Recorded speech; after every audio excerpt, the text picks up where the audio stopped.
Yo guys, aujourd'hui on fait une autre vidéo d'update de van, donc où en est rendue ma van avec toutes les péripéties que vous avez déjà entendues. La dernière fois que j'ai fait une vidéo, je vous ai parlé de mes mésaventures, du fait que j'avais personne pour m'aider, que j'avais comme abandonné, que j'avais tout remboursé mes matériaux, pour finalement trouver la bonne personne qui m'a aidé, finir une partie de l'isolation et faire la banquette principale qui va me servir aussi de lit. Les choses ont extrêmement avancé depuis la dernière fois qu'on s'est parlé. Mais je vais pas nécessairement vous parler de tout ce qui a été fait, mais simplement d'y aller plus par section parce que sinon, man, ça va faire une vidéo qui va durer 1h30 puis vous allez m'haïr. Les choses principales que je vais aborder, puis qui sont probablement dans le titre aussi aujourd'hui, c'est les tiroirs et le matelas. First of all, les tiroirs. Ils ont extrêmement été challengeants à faire. Il y a eu des erreurs qu'on a faites, mais aussi, rappelez-vous que c'est une vanne, donc c'est du sur-mesure. Et là, je vais vous parler grossièrement et simplement des choses à éviter et des trucs à faire pour peut-être vous éviter de perdre autant de temps que nous, finalement. Mon premier conseil, c'est de vous assurer que les tiroirs, quand vous allez les ouvrir, ils vont pas accrocher nulle part. C'est-à-dire qu'ils vont pas pogner dans la porte, puis vous serez pas capable de l'ouvrir. Vous allez être capable de fermer les portes aussi, donc ils vont pas jammer, puis là, c'est comme... Ah, la porte ferme plus parce que la devanture du tiroir prend de la place qu'on savait pas imaginer dans notre tête. Ils vont aussi être capables de sortir en hauteur, c'est-à-dire que vous avez fait les rails assez bas ou assez haut, peu importe, pour qu'au plancher et sur le dessus de, ce qui est votre banquette, finalement, vous allez être capable de le sortir sans que ça frotte puis que ça l'accroche après une vis qui scrape votre comptoir puis votre poêle de cuisine. It happens. Le deuxième truc à penser pour les tiroirs, c'est les rails. Obviously, ça prend des rails pour ouvrir et fermer un tiroir. Prenez et investissez dans des bonnes rails. Personnellement, je suis allée à la distribution 2020 à Québec, qui est une place spécialisée là-dedans. Ces rails-là peuvent, je crois, contenir jusqu'à 40 kilos de pression. C'est en masse pour ce que je voulais faire, mais je ne serais pas nécessairement allée plus bas parce que pensez au poids du bois, obviously, mais des choses que vous voulez mettre aussi, peut-être des bidons d'eau, des poêles, ou même quand vous allez peut-être tomber ou vous accrocher après, vous voulez pas que votre tiroir calisse le camp puis déboîte tout votre beau setup, tu sais. Donc, on veut des bonnes rails qui supportent un poids assez important, mais on veut aussi penser à la grosseur des rails, parce que nous, on avait mesuré le tiroir, mais on n'avait pas pensé à l'épaisseur des rails, ce qui a fait en sorte que le tiroir ne rentrait plus dans son trou. Un petit détail aussi par rapport aux rails que je trouve intéressant, c'est que vous avez différents types de rails, pas juste pour le poids, mais aussi sur la façon dont vous allez pouvoir fermer le tiroir. Il y en a qui ferment lentement. Là, je me rappelle plus des noms de chaque concept, là, mais imaginez, vous voulez le fermer, puis là, il va faire... Genre, c'est une thérapie en soi. Vous avez aussi le tiroir qu'il faut cliquer, que carrément vous faites clic-clic. À moins que tu repèses dessus, que tu mettes une pression, mais lui, il reste en place. And that's what we want when we drive. Puis il y a le tiroir qui ferme seul, donc il y a une certaine tension qui fait en sorte qu'il reste le moindrement fermé un peu, mais qui peut s'ouvrir quand vous conduisez. Puis ça, c'est ce que j'ai acheté.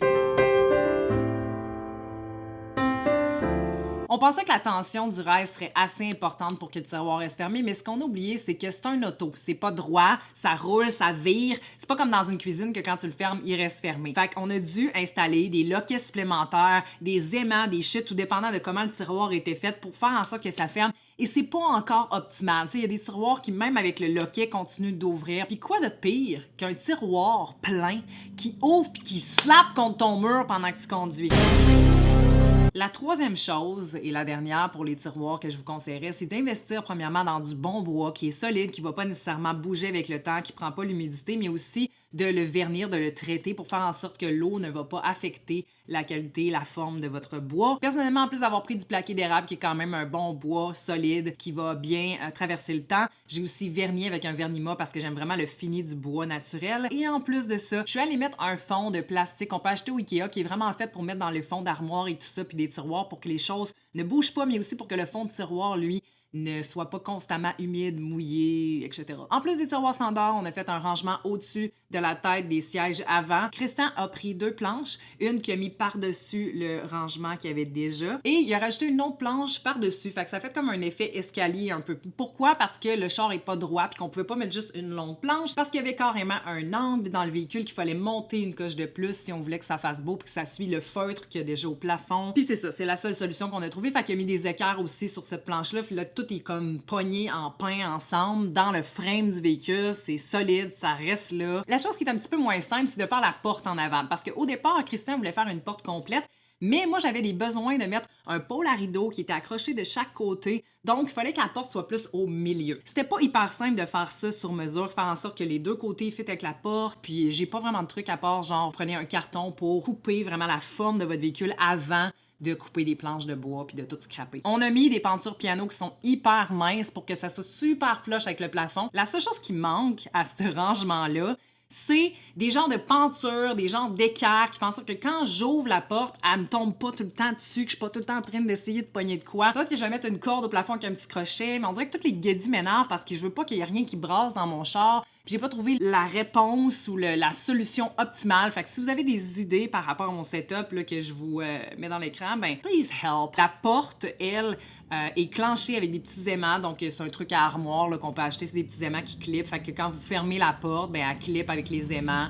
Puis elle est pas supposée d'ouvrir. Puis des fois elle ouvre quand je pogne une bonne bosse. Mais it's a work in progress, isn't it? Les poignées que j'ai utilisées pour la majorité de mes tiroirs puis le rangement au-dessus de la tête, c'est des poignées que j'avais déjà d'un reste de Psychose que j'avais eu dans mon ancienne cuisine que j'avais acheté sur Marketplace. Puis il me restait des belles poignées en laiton, fait qu'on les a utilisées pour ce projet-là. Puis je trouve ça super beau comme fini avec le bois, ça fait classe, ça fait classe. Puis sinon, les tiroirs d'en arrière, les tiroirs de cuisine que j'appelle, eux n'avaient aucun espace pour une poignée standard parce que aussitôt que tu fermes la porte, il reste genre 2 mm de lousse. Fait qu'il a fallu être ingénieux et trouver des poignées qui n'allaient pas prendre aucun espace. J'ai décidé de prendre des poignées qui ressemblent aux poignées d'IKEA. En fait, sont carrément identiques, mais je les ai achetées sur Amazon. Tout le stock que j'ai acheté se retrouve dans la description si c'est quelque chose qui vous intéresse. J'ai acheté un pack de 6 pour ces poignées-là parce que je les ai réutilisées aussi pour accrocher mes pôles à rideau. La dernière chose que je vais vous parler aujourd'hui qui complète un peu le rangement, la banquette, le lit, etc., c'est le matelas. Et ça, c'est la pièce de résistance, je trouve, de tout camper van.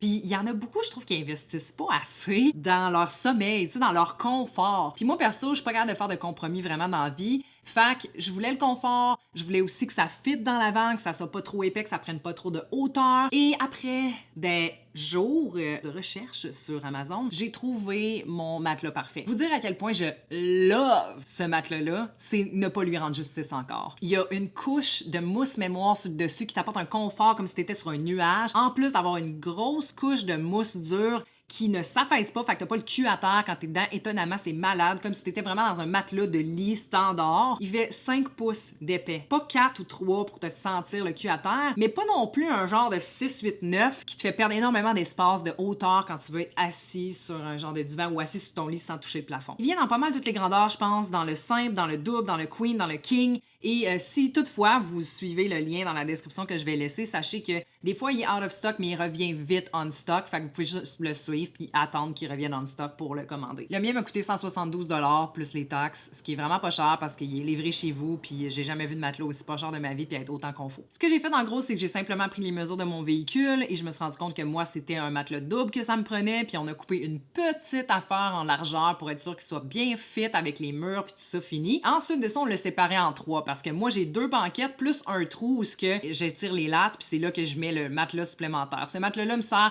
de dosseret pour m'accoter le jour sur mon divan et la nuit, il me sert de combler le trou pour faire un matelas double complet. On a coupé le matelas avec une machine dans l'école des végétariens et honnêtement, c'est probablement la meilleure chose à faire. C'est beaucoup mieux qu'un couteau à pain, mais si vous avez rien d'autre, j'ai entendu dire qu'un couteau à pain, ça faisait la job, mais asti que ça doit être rough. Bien sûr, avant de le couper, on a enlevé 2 couches de tissu, une qui avait un zipper que tu peux enlever puis laver normalement, puis une autre qui est comme une petite sous-couche super mince, quand même nice comme texture, qu'on a carrément coupé, qui elle servait à protéger la mousse. Et ensuite de ça, on l'a coupé. On n'a pas coupé avec les tissus par-dessus. Donc, en parlant de tissu, bien sûr, après avoir coupé ce matelas-là, il fallait que je le fasse recouvrir. La chose que je regrette pas, mais qui est quand même touchée, c'est la couleur que j'ai choisie.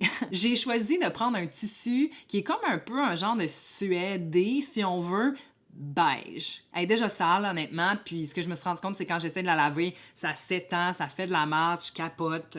C'était vraiment pas le meilleur choix. La chose que je vous conseille, si vous voulez pas faire de compromis comme moi puis avoir un tissu pâle dans une vanne, c'est d'acheter un spray qui est fait pour ça, qui se met sur les tissus et protège le tissu pour les taches, c'est-à-dire que ça va se nettoyer beaucoup plus facilement si vous avez une tache, mais aussi ça va perler si vous échappez un liquide dessus. Je l'ai acheté un petit peu trop tard, fait que ce que je vais faire, c'est que je vais devoir enlever les housses, le faire nettoyer à sec probablement quelque part, pour ensuite le traiter et être good to go. Un autre truc que j'ai acheté si toutefois je tachais mes tissus puis que je voulais quand même les nettoyer avec quelque chose d'autre que du Windex ou de l'eau de lac, c'est cette petite bouteille qui sert à nettoyer les tissus sans les salir ou étendre la shit que tu as renversée dessus. Pénètre en profondeur pour éliminer et faire disparaître les taches les plus coriaces sans abîmer les tissus, même la soie. Puis pour ceux qui veulent acheter ce genre de shit-là puis savent pas où trouver ça, ben premièrement, ça se trouve dans toute bonne place de tissus où ils vendent des tissus. Mais sinon, je vais aussi vous laisser des liens dans la description pour vous faciliter la tâche, cause I'm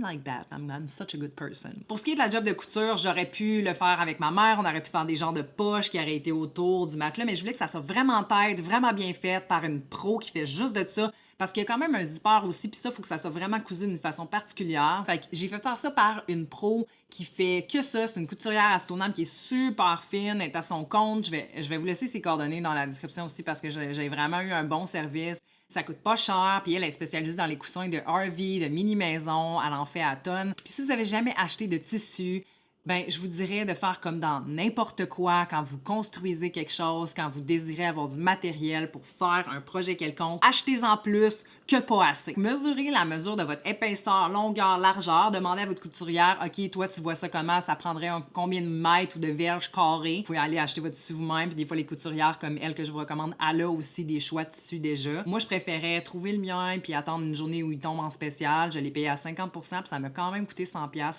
Juste le tissu, même pas le service de le recouvrir. Autre petit détail, le dernier de cette vidéo, c'est de vous assurer que le matelas va être dans le bon sens quand vous allez coudre votre housse. Donc la mousse mémoire, ça va sur le dessus, on s'entend. Mais aussi que le zipper qui referme la housse est au bon endroit. Donc vous voulez pas voir des zippers visibles. Fait essayez d'imaginer dans votre tête le coussin va de quel bord, puis de mettre le zipper du côté qu'on verra pas. Ah oui, puis un mini détail que j'ai oublié de vous dire, c'est que mes lattes que je tire pour faire en sorte que ça devienne un lit ou un couch, ils avaient tendance à ouvrir seuls parce qu'on les a fait un petit peu plus lousses pour s'assurer que même si le bois travaille, ben je sois pas toujours jammée en train de tirer dessus comme une malade. Ce qui fait en sorte que quand je roule, des fois, il ouvrait juste une petite affaire, même avec le matelas dessus, même quand je mettais des choses, il y avait pas assez de poids. Fait que ce qu'on a fait avec Christian, c'est simplement de percer un trou dans une des lattes. Donc, il y a une petite affaire de métal qui rentre dans ma latte, mais aussi dans ma base de lit, puis c'est juste assez pour que mes lattes ne bougent pas. Donc c'est tout pour cette vidéo, j'espère que vous avez aimé. Si c'est le cas, likez, partagez, commentez et vous abonnez bien sûr si ça vous tente. C'était Émilie Brousseau, on se revoit bientôt.